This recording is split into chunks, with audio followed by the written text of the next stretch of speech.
place maintenant à ce qui sera la dernière conférence principale du sommet. Elle se déroule dans le cadre de la table ronde régionale Amérique du Nord de l'UNEP-FI avec pour thème « Comment mobiliser les flux financiers pour la mise en valeur du capital naturel et la préservation de la biodiversité ». Now it's time for what will be the last main conference of the summit. It takes place within the framework of the UNEP-FI North America Regional Roundtable with the theme of how to mobilize financial flows for the development of natural capital and the preservation of biodiversity. Dans quelques instants, vous allez entendre the Grand Chief of the Cree Nation of Eyuichi, Mandy Gull-Masti, with Adley Archer, Executive Director for Nature United, and Hilary French. Les panélistes vont explorer la nécessité pour le secteur financier de délaisser l'investissement dans les ressources naturelles pour privilégier le financement et la conservation à grande échelle. Hilary French is a Program Management Officer as well as a Regional Coordinator for Climate Change, Chemicals and Waste, and Resource Efficiency for the UN Environment Program. C'est elle qui va modérer la session. Pour ceux qui ne sont pas familiers avec le sujet, vous en apprendrez définitivement beaucoup sur ce thème. For those who are not familiar with the topic, this keynote is for you. Bonne conférence.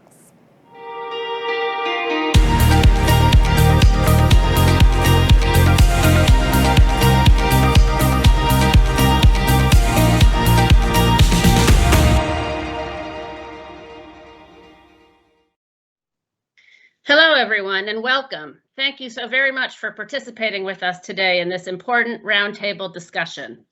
I'm Hilary French, and I'm from the United Nations Environment Program's North America office, which is based in Washington, D.C. For those of you who don't know the United Nations Environment Program, otherwise known as UNEP, UNEP was established in 1972 and is the leading voice for the environment within the broader United Nations system. So as you can see, we'll be celebrating our 50th birthday just next year. UNEP sets the global environmental agenda, promotes the implementation of the environmental dimension of sustainable development within the UN system, and serves as an authoritative advocate for the global environment. We have recently adopted a bold new strategy to focus our work on the three planetary crises of climate change, the loss of biological diversity, and pollution. Our headquarters are based in Nairobi, Kenya, and we have 6 regional offices around the world, including ours, which is the regional office for North America. We are delighted to be here today to be partnering both with UNEP's Finance Initiative and also with the Sustainable Finance Summit to be part of this very important conversation. Now, as you know, our topic today is making nature investable through conservation. And we know that while nature is incredibly valuable, protecting it is often not profitable. Nature conservation, as a result, has been chronically underfunded, and investments in conservation to date have been disproportionately funded by governments and a relatively small number of philanthropic foundations. To be effective, conservation globally requires significantly more funding. Estimates of the annual biodiversity funding gap is some $600 to $800 billion globally, and it has been estimated that the funding needed in Canada alone is as much as $15 to $20 billion a year. To succeed in protecting our incredible natural ecosystems, we need to leverage funding from a wide variety of public as well as non-public, non-traditional sources. There is a clear need to create investable assets and models to attract both public and private sector capital. We also know that local communities and indigenous peoples have critical roles to play in protecting nature and the planet. Our session today will explore how communities, leaders, and financial actors, as well as policymakers, can engage together to create a system that encourages more public and private capital for conservation to serve people and planet. And we are honored to have on our panel today 2 eminent experts with a wealth of experience that they are going to be sharing with us in this area. We will be hearing soon from Hadley Archer, who is the Executive Director of Nature United, as well as Grand Chief Mandy Gull-Masti, Grand Chief of the Cree Nations. Now, just a few very brief words of introduction about them both. Hadley grew up in Winnipeg, where he spent his summers with his family, touring the country from coast to coast, experiencing Canada's majestic parks. This sparked his love and respect for nature and instilled in him a lifelong passion for advancing solutions that work for people and nature. And the Grand Chief is a member of the Cree First Nation of Wasnanopi. She is the second woman elected Deputy Grand Chief and the first woman to be elected Grand Chief of the Cree Nation. She was first elected to public office in 2014, where she served as Deputy Chief of her home community of the Cree First Nation of Wasanopi. And there she was instrumental in ensuring that mining explorations aligned with community concerns and environmental protection. So we're going to first hear some brief opening statements from Hadley and the Grand Chief, and then we will, of course, be having an interactive panel discussion. So now, Hadley, over to you, please, to kick things off for us. Thanks a lot. Thank you very much, Hillary. I'm really excited to be here, part of this Sustainable Finance Summit, and honored to be on the panel with yourself and the Grand Chief. I'd like to start by acknowledging that I'm speaking today from the traditional territories of the Mississaugas of the Credit River, the Anishinaabe, the Haudenosaunee, the Huron, Wendat, the Seneca, and the Chippewa peoples. As you've heard from Hillary, the financing gap to advance the necessary solutions that address both the global climate and biodiversity crises is significant. And as Canada takes action to reduce our carbon emissions and increase our protection, we're going to need to be innovative in how we leverage far greater investment, and we need to think outside the traditional models. To be clear, governments have a critical role to play in providing funding, directing subsidies and incentives, and creating the necessary regulatory frameworks. But we're going to need to think beyond this frame that government will foot the whole bill. We need to be creative and build innovative models that leverage public funding and attract different forms of investment to build a capital stack that blends different financing, that provides varying degrees of risk and return for different investors, and that can stimulate orders of magnitude greater funding, where and when it's needed and by whom. Philanthropy is essential to building the case at the front end and providing low risk and even no risk investments. But we're going to need to tap into private investment, whether in the forms of green bonds, equity investments, corporate social responsibility financing, offsets, and insurance, to really leverage the harness of markets and private financing to address these challenges. And lastly, and most importantly, we need to ensure that the investment reaches the people on the ground, Indigenous and rural and local communities, to support them to build local economic opportunities that are good for nature and good for people, and then ensure that the conservation ambitions that we all share are actually being realized. Excellent. Thank you so much. Now over to the Grand Chief. Agda, ishtam juwajim nam shaya mot ebutot naha dayan iwishtit. Meiten a jigwajim ganga jiji beduxnyan jiji shim hidgutn jish. Agun jitin stray de tagano he mugni tegnot iwishtit. My name is Mandy Galmasti. I am pleased to be joining you today from the territory of the Cree Nation here in Iwishti in northern Quebec.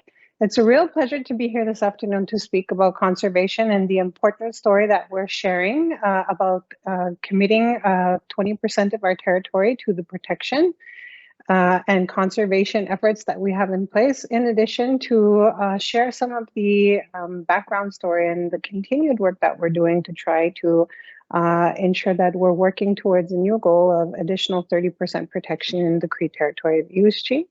I am joining you from my home. I have some biodiversity. I have a dog, so I apologize if you do hear my dog bark, but she should be pretty quiet. She loves to watch a Zoom. So good morning, good afternoon to those of you that are joining from other time zones, and it's a pleasure to be here today. Nice to see you again, Hadley. Wonderful. Thank you so much for that opening statement. Now, the first question we have for Hadley is if you could tell us what, in your view, are the biggest challenges that we face in addressing biodiversity loss and the need for conservation. Yeah, thanks, Hillary. I think the major drivers of biodiversity loss are fairly well known and documented. Habitat loss, overexploitation of natural resources like overfishing, for example, pollution, invasive species, and in fact, climate change. But to tackle these major issues, we need fundamental shifts in how we value nature and ecosystem services. We often talk about pricing externalities. We need to align our economies and investments into things that actually support biodiversity, conservation, and climate, not minimize them and reduce them. We need the political will, first and foremost, that will set the priorities at a national level and global level and create the regulatory frameworks for these shifts to occur. But any government, as we know, is limited by its term in office, its kind of need for re-election and multiple priorities. And so as a result, governments are often slow to move, and we clearly need to tap into the ingenuity and the innovation within the private sector, civil society, and in Indigenous and local communities. Another major challenge, as I alluded to in my opening remarks, is ensuring that investments benefit the people that are on the land who have stewarded and will continue to steward these natural resources into the future. Recent research demonstrates that while Indigenous peoples make up 5% of the world's population, they manage or hold tenure over 25% of the world's land surface that supports 80% of the world's global biodiversity. Further research, including in countries including Canada, show that biodiversity is richer in Indigenous protected areas than it is in parks protected by Crown governments. So as we think about the major challenges to biodiversity, we need to ensure that the people that are most affected and the people that will be most important to advancing the solutions are part of the decision making and part of the and are benefiting from these investments.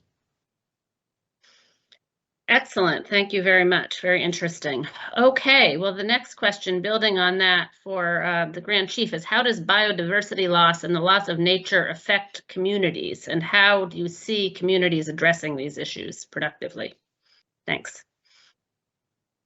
Thank you for that, Hillary. I think to really address that question, I first have to share with the audience the importance of Cree culture and the connection to the Cree territory. A lot of our identity, a lot of our cultural activities, and a lot of our language stems from having a very close relationship with Iwishchi, which is our traditional territories. We do have members that continue to hunt, fish, and trap and live a lifestyle of being sustainable harvesters. They live in the forest. They live in the bush, they live at camp, some of them 365 days a year. You know, we really have a great respect and importance placed on our cultural activities. And for us to do that, we really need to be able to access an environment that is healthy, that has biodiversity, that has access to the resources that we need. For example, your average Cree family will still continue to eat traditional foods harvested from the territory. They will continue to engage in cultural activities such as having walking out ceremonies. Twice a year, we observe our annual goose hunt, our annual moose hunt. So we do, go to our camps. We spend a lot of time together. And for us to be able to do that, we do in sections of Iwishchi see a lot of development. And some of that development does have an impact on the way that we're able to carry out our traditional activities. The reason why I say it has an impact is because we do have some areas in the Cree territory that are completely untouched by any development. Most notably, the Broadback River Valley is one of the last intact forests in Quebec. And I think that, we have really been on a long-term campaign, my community, the community of Waswanipi, to protect this area, this pristine forest. And I think that's something that's really important for us to address.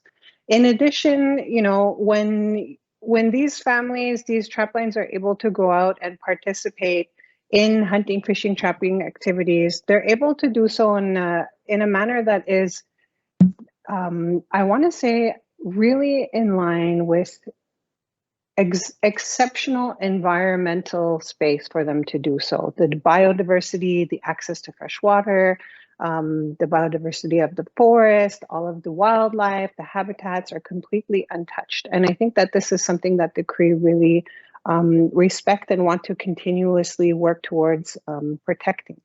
There are other areas where we have high levels of forestry activity, the high levels of mining activity. We've had to almost adapt some of our traditional activities, and that has been challenging. That has been really challenging for us. But I think as a nation, we really focus on trying to ensure that we're able to continue these traditional practices, and a lot of the conservation work that we've done has really enabled us to continue moving on that path forward. Great, thank you, very interesting. Okay, well, the next question that I'm hoping you can both address, starting with Hadley, is how can we attract public and private capital to address conservation and thereby decreasing the funding gap? And then as a related question is how will this help communities? So Hadley, you first on this one. Yeah, that's an important question, Hillary, and we could spend all afternoon unpacking that. And clearly we don't have the time. So I think maybe just to say a few things about that. First, I think clearly we need the right policy and regulatory frameworks that will incentivize the right actions and behaviors, that will standardize approaches to bring financing, like, for example, in the carbon market, investing in natural infrastructure and nature-based climate solutions. We know that natural climate solutions in Canada, for example, can deliver 11%, can reduce and mitigate 11% of Canada's current emissions, greenhouse gas emissions. And investing in those solutions not only delivers climate benefit, but it delivers significant biodiversity and human and social benefits. But I think most importantly, we need to start seeing the problem and the solutions through a more holistic lens or frame, and maybe shift from thinking about financing for conservation to financing for human and future well-being. What we need to start seeing these as shared problems. These are not environmental problems. These are economic and social problems. They're actually everything challenges and problems. And so if we see it that way, we'll start to identify solutions that are more holistic in nature. And we also need to see these as solvable problems. That we need to believe that we can actually achieve these these challenging issues, address them head on, and that we can bring the capital to financing. There's not a shortage of capital and financing in general. And in fact, we know, and we're seeing significant increase by investors of all shapes and sizes to want to invest in the climate solutions and in protecting biodiversity. We just need to help find the right kind of mechanisms and I think thinking about it through a more holistic lens will enable that. Great. Okay, thanks. Grand Chief, would you like to take this on? The question of how we attract public and private capital and how this will help communities? I think for us, we had a really successful formula when we were able to share our story, the story of who we are as Cree, our culture, our close connection to, our territory. And we were really able to work in partnership with the government of Quebec. And I think that has been one of the real success, the foundations for success in our project. Quebec and the Cree came to the table. We both identified a target. We each had different approaches, but I feel that they were complementary to one another. I think one of the learning lessons is that we really want to ensure that when moving forward with understanding Indigenous people and their projects for conservation, it is not only about a westernized approach to science and trying to understand conservation, but it's also about incorporating elements of traditional knowledge. And I think a lot of the information that we had was very complementary to one another. Some of the biodiversity goals set by Quebec were reflected in the advice that we received from our elders and hunters in the areas that they selected. So I feel that, bringing these two things together is really what made us have a successful approach in protecting 20% of our territory.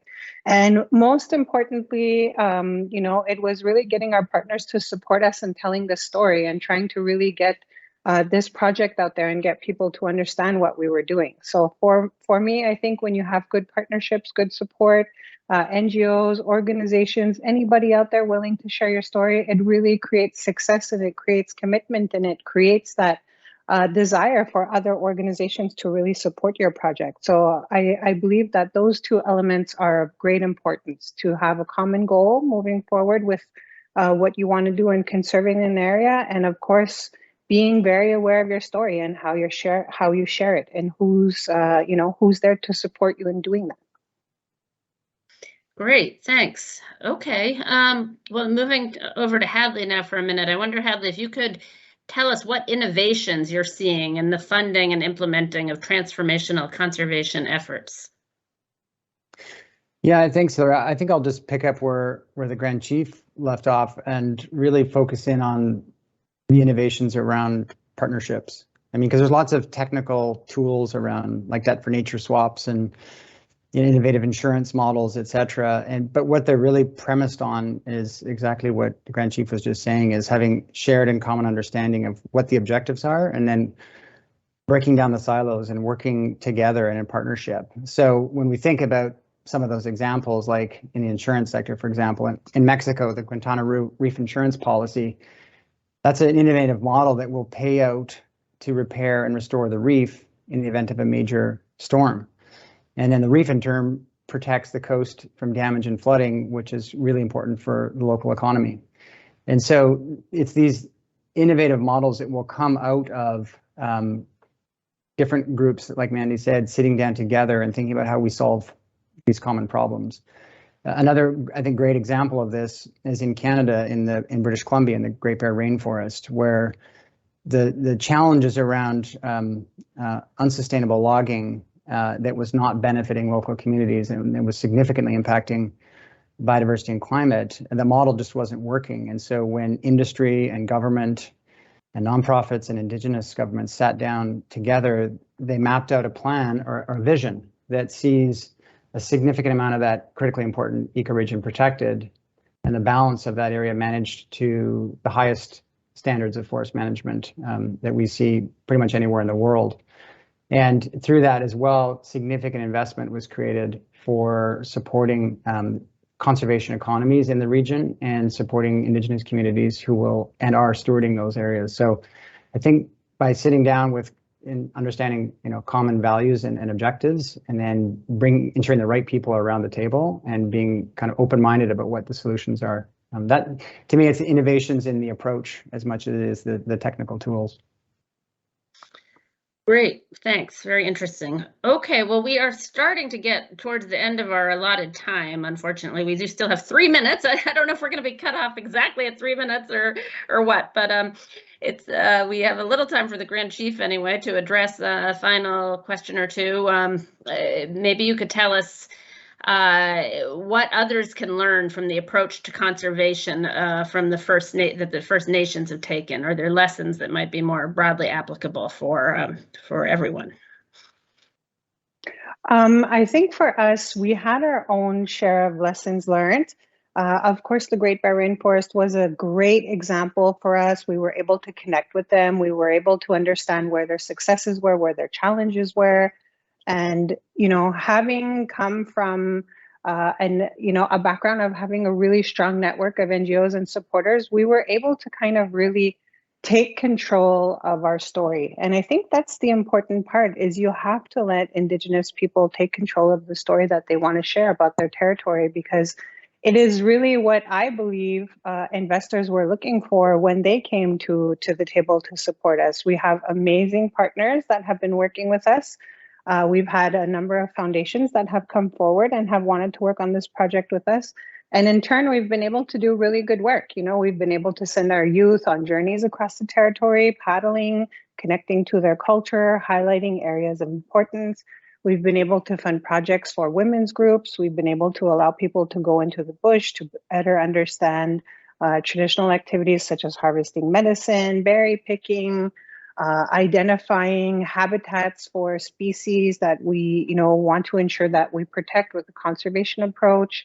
It's really important that you're able to understand the culture of the Indigenous group that you're working with. And sometimes that means, that common goal is there, but you're really taking the time to better understand who they are and why their relationship with the territory is so important.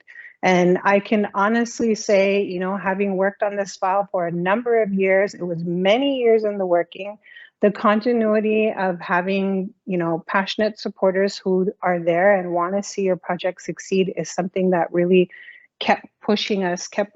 There are times when we had challenges in this project, but I really think that, the partners that have supported us along the way have been really essential to us getting our message out there. And that's the thing that I want people to understand is, these areas that are conserved, that are put aside for protection, are not areas that we're kind of setting aside and looking at from the distance. These are areas in which we are going to engage, that we want to ensure that we have people coming to these areas, visiting them, understanding the beauty of Iwishchi and everything that it has to offer.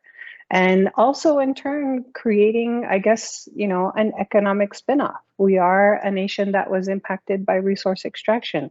Now we're moving into a new era of really trying to focus on, green tourism and enhancing our profile in terms of arts and culture. And it's really opened up the door to creative thinking and trying to imagine, where can the Cree Nation go next, and what kind of environmentally friendly projects can we bring on board for people to come and see the beauty of Iwishchi?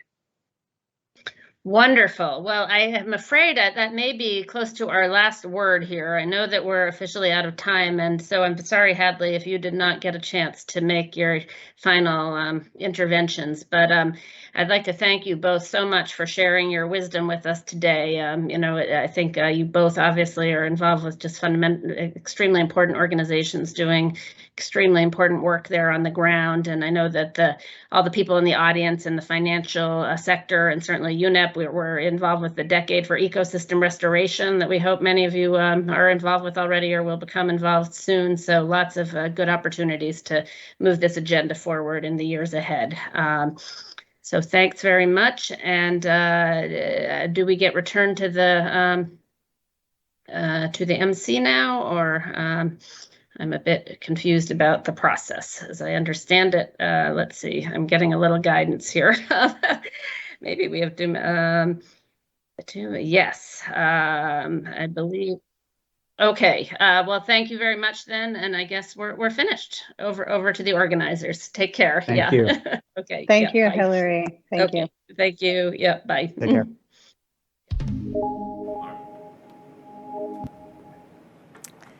Nous venons d'assister à la dernière session qui se tenait dans le cadre de la Table ronde régionale Amérique du Nord. Merci aux intervenants et aux participants. A special thanks to the UNEP FI team for their high-quality keynotes and panels held during the summit.